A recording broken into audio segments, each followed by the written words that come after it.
আমার গাছের আম সবই বাদুড়ি খেয়ে নিচ্ছে। এই কারণে এখন এই আমগুলো পারবো।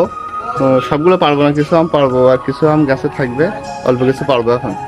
এই আম ন্যাংরা আম, আর এই আম পাকলে খুব মিষ্টি লাগে, এত মিষ্টি যে পাখি এসে সব খেয়ে নিচ্ছে। আসসালামু আলাইকুম। আমি এখন আমার ন্যাংরা আম গাছ থেকে কিছু আম পারবো, এজন্য বাজার থেকে একটি জালতি কিনে নিয়ে এসেছে। আর এই জালতি বাঁধার জন্য একটি বাঁশ নিয়ে এসেছি, কিন্তু এই বাঁশটি বেঁকা আর অনেক ভারী। তো যাই হোক বন্ধুরা, এখন আমি এই জালতিটা বাঁশের মাথায় বাঁধবো। আমার এই গাছটা অনেক লম্বা এবং ধরে ওঠার মতো কোনো ডালপালা নেই, এজন্য আমি গাছে না উঠে আমি আমার যে ওয়াল আছে ওয়ালের উপরে উঠে এই আমটা পারবো। এজন্য ওয়ালে উঠে নিচ্ছি আগে।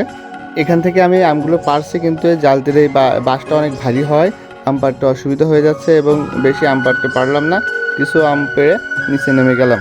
আর এই আমগুলো সংগ্রহ করার জন্য একটা ডালা নিয়েছে, ডালায় আমগুলো সব সংগ্রহ করছে। তো বন্ধুরা, আজকের ভিডিও এখানেই শেষ করছি। দেখা হবে নতুন কোনো ভিডিওতে। সে পর্যন্ত সবাই ভালো থাকবেন, সুস্থ থাকবেন। আল্লাহ হাফেজ।